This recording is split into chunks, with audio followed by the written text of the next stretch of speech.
Alleged ganja plane crash in St. Elizabeth while gunman police charge for murder. This is Undiluted News. Mikey Bones reporting.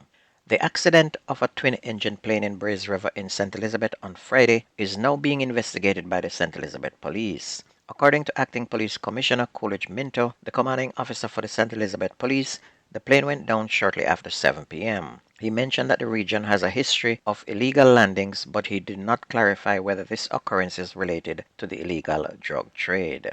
Gaynor Harrison, the St. Andrew police constable who pepper sprayed a retired senior officer during a traffic check on Mullines Road in 2019, has been acquitted. Altamont Paro Campbell, a retired officer, was pepper sprayed when he refused to exit his vehicle to be detained. His son, who was riding in the passenger seat, was also pepper sprayed.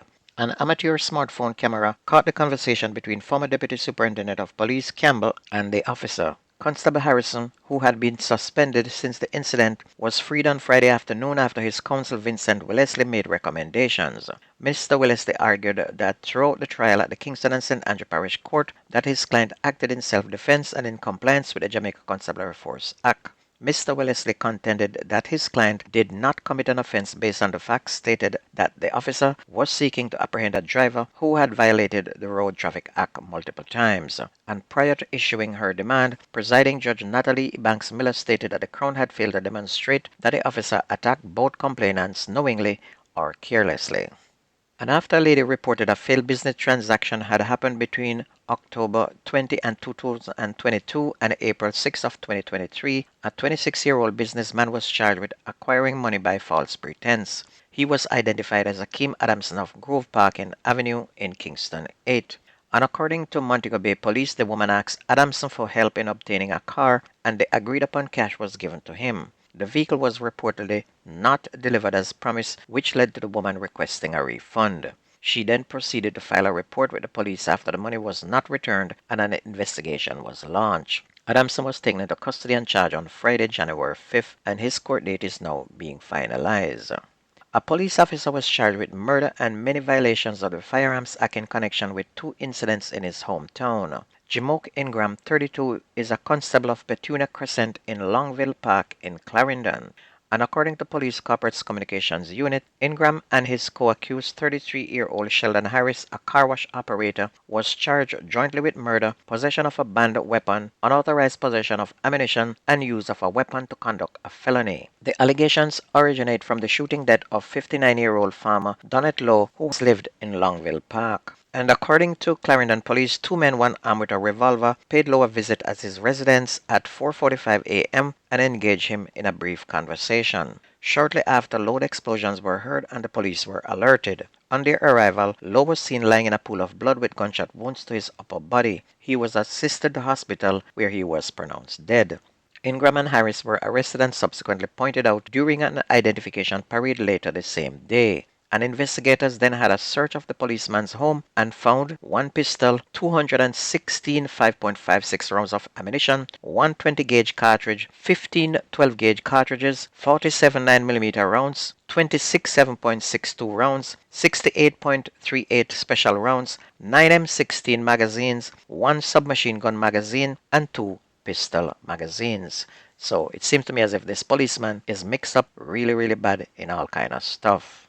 The Manchester police have named a 30-year-old man from Top Hill District, Kendall, Manchester, in connection with the attempted murder of his ex-girlfriend on December 27 of 2023. Charged with attempted murder and assault occasioning grievous bodily harm is Romaine Powell, otherwise called Biggs or Romy. Reports are that about 10 p.m. the woman was at work when she was pounced upon by Powell, who was armed with a machete, and he allegedly used the machete to chop her several times before escaping in the area. The woman was taken to hospital where she was admitted in serious condition. The Mandeville police are now urging Powell to turn himself in to the police immediately. Meanwhile, two men were shot, one fatally on Beckford Street in downtown Kingston yesterday morning. One firearm was allegedly reportedly recovered. The men reportedly broke into a wholesale store at 4 a.m. and took various goods. When law enforcement personnel arrived, they were reportedly met with gunshots. The police returned fire and the two men were found with gunshot wounds when the gunfire stopped. They were both carried to hospital where one was pronounced dead and the other was admitted on the police guard. Meanwhile, a man was shot dead by gunmen at a bar in Porus in Manchester on Friday night. Police identified the deceased as O'Neill Henry, also known as Pasha, a farmer from Top Coffee Grove district near Porus. According to reports, Mr. Henry was among patrons at the bar around 9:30 p.m. when gunmen opened fire, hitting him multiple times. He was subsequently found suffering from gunshot wounds on the steps at the entrance of the bar. And since the start of the new year, Manchester has recorded 3 murders.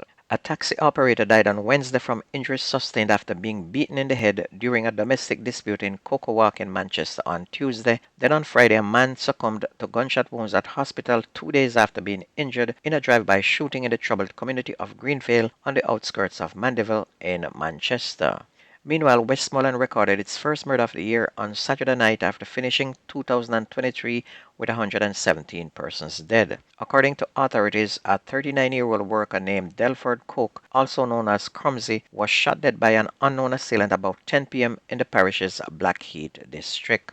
And according to police report, Cook was inside his home when he was attacked by an unidentified attacker who opened gunfire, striking him in the face and chest. The gunman then escaped on foot in the area. On to sports. Jamaica Football Federation presidential challenger Raymond Anderson is now criticizing the current administration for mistreating the senior reggae girls, contributing to the resignation of Cedella Marley as the country's global ambassador for women's football.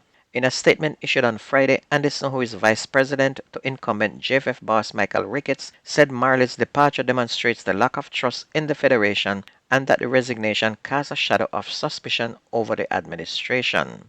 Condemning the manner in which the Reggae Girls Ambassador Marley has been treated, the lack of communications, unfulfilled promise, and disregard shown are inexcusable, he said. He said to see such disregard for the team, the handling of former senior girls coach Lauren Donaldson, and the dismantling of their structure after ascending to the round of 16 in the World Cup is not only a betrayal of trust, but a tragic misstep, Anderson said.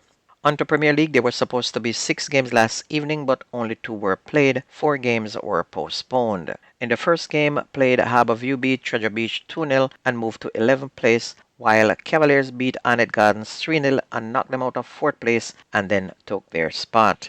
And don't forget that the best news and sports takes place on this here station. If you ever miss the news on this radio station, please go to YouTube, type in Jamaican Undiluted News, listen, like, share, and subscribe to keep it going. That's going to be news and sports on your favorite radio station. My name is Mikey Bounce. I gone.